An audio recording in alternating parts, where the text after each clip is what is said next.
Imagine this. You and your significant other are snuggled up on the couch, ready for a cozy movie night.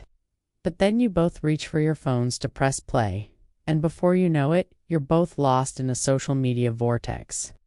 You catch each other's eye, a wave of silent frustration washes over you, and then you go back to your phones. This scene, though fictional, is all too common for many Gen Z couples. So the question is social media really destroying Gen Z love? And if so, what are we going to do about it? Welcome back to the channel, everyone. Today we're diving deep into the complex relationship between social media, Gen Z, and the future of love. Now, stick around because I'm going to reveal the shocking solution that's helping couples rewrite the rules of love in the age of social media. So let's get started. First, we need to understand the stakes.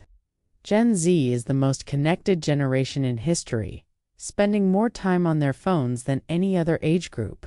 But ironically, studies show that Gen Z is also reporting record levels of loneliness, dropping rates of dating and relationship satisfaction. So clearly there's a disconnect between being hyperconnected and feeling emotionally fulfilled. So what's really going on here? Well, imagine you're at a party, surrounded by friends and family, seemingly connected, but then you find yourself envying those who aren't there.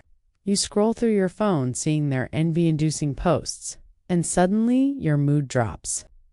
This phenomenon is known as micro-comparisons, where the constant exposure to others' carefully curated lives triggers insecurity and dissatisfaction with your own. And the problem only gets worse when it comes to romantic relationships.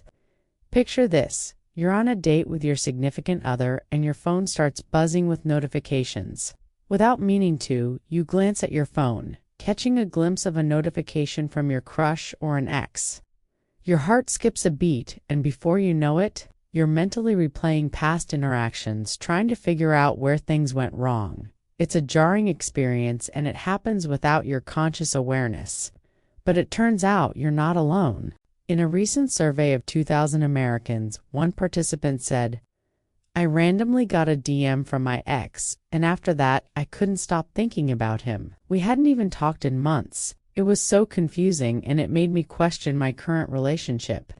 Another said, "My boyfriend always has his phone across the room while we hang out, but when he picks it up, I can't help but feel ignored.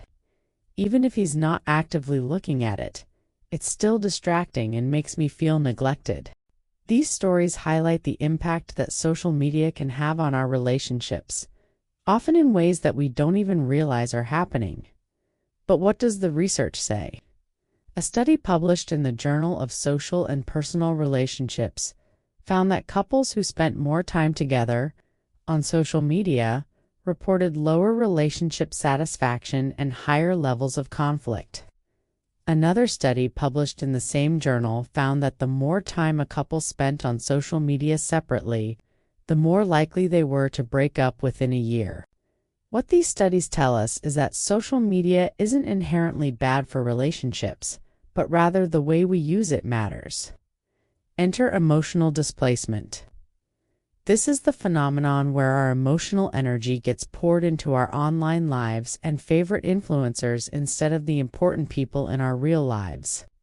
Imagine this. You and your partner have had a rough day and come home ready to vent. But instead of talking to your partner, you open your phone and send a long message to your best friend detailing every little frustration. Before you know it, you feel better and you didn't even talk to your partner about your day.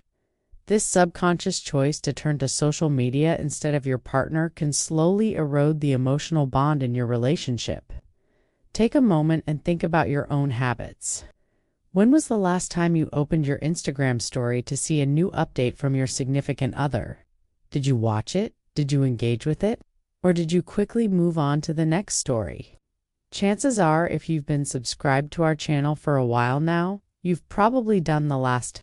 This tendency to gloss over important moments in our partner's life is driven by a mix of factors, including the fear of missing out, low attention spans, and the constant pressure to present a perfect online image. Now here's where things take a turn. Picture this. You notice that your partner's been posting more and more personal details on their Instagram story lately, revealing things they haven't even shared with you. At first you're surprised, then a twinge of jealousy hits you.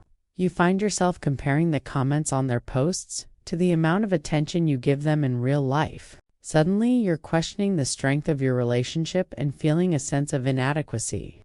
It's a troubling thought, but unfortunately, it's not uncommon in today's digital age. When you put so much of your relationship online, it opens the door to external opinions and comparisons that can distort your perception of your own bond. This phenomenon is called social comparison theory, first proposed by Leon Festinger in 1954. It suggests that we constantly evaluate ourselves in relation to others, which can lead to both positive and negative outcomes. On one hand, seeing others' seemingly happy relationships can motivate you to work on your own. But on the other hand, it can trigger feelings of jealousy, inadequacy, and self-doubt. So what can we do about it? Let's explore some surprising solutions. Solution number 1. Scheduled offline time. Just like you schedule meetings and appointments, set aside specific times with your partner where both of you agree to put your phones away and focus on each other. This could be during meals, before bed, or for an hour on Saturday mornings. The key is to make it a regular habit that you both look forward to. Solution 2. The Social Media Transparency Pact. If trust is an issue in your relationship, consider drawing social media boundaries together. Discuss what each of you is comfortable with regarding transparency. For instance, agreeing to share passwords or following each other on social media platforms. This might sound intense, but it's about creating an environment of trust and open communication. Solution 3. Shared creative projects. Instead of getting lost in individual social media feeds, create content together. Start a TikTok account. Film silly YouTube videos or snap fun pictures for Instagram. Not only will this create lasting memories, but it'll also foster a sense of teamwork and creativity. Solution for digital detox challenges. Challenge each other to take breaks from social media. Start small with a day without social media, then work up to a week. During this time, reconnect with your partner and yourselves.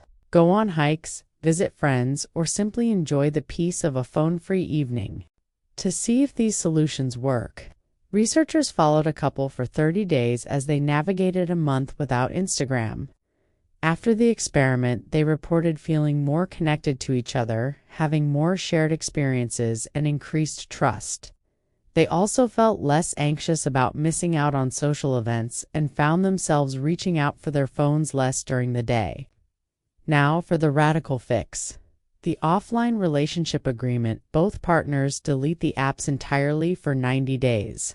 Here's what you get: deeper connection, more shared time, and increased trust. But here's the kicker: you're not doing this forever. After 90 days, you decide if you want to keep certain apps and reintegrate them into your relationship in a healthy way. However, there are some potential downsides. You might experience fear of missing out, withdrawal symptoms from not seeing your friends, or changes in your social dynamics with your peers. But according to a growing body of research, taking a break from social media can have some pretty great benefits.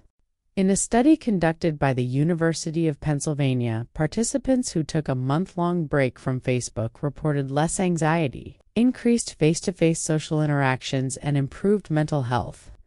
Another study from the University of California found that reducing social media use led to higher levels of happiness, optimism, and engagement with the real world. As you can see, the decision to take a break from social media can be a powerful tool for improving your mental health and strengthening your relationship. So maybe it's time to give it a try. The truth is, social media isn't evil. In fact, it can be a great thing if used right. But the problem is that we often use it unconsciously. We scroll without thinking, compare without meaning to, and post without purpose. But when it comes to love, connection, and relationships, we can't afford to be unconscious. We need to be present, intentional, and aware. So here's my challenge to you. For the next week, replace 10 minutes of scrolling with 10 minutes of talking to someone you care about. Ask them how they're feeling, what's on their mind, what's making them laugh. Listen intently, give them your full attention, and respond with empathy. Do this every day for a week, and let me know in the comments what happens. And that's a wrap, folks. If you enjoyed this video, please give us a thumbs up and subscribe to our channel for more insightful psychology videos. Also, we would love to hear your thoughts on the topic. So head down to the comment section and let's start a conversation. Thanks for joining us today, and we'll see you in the next one.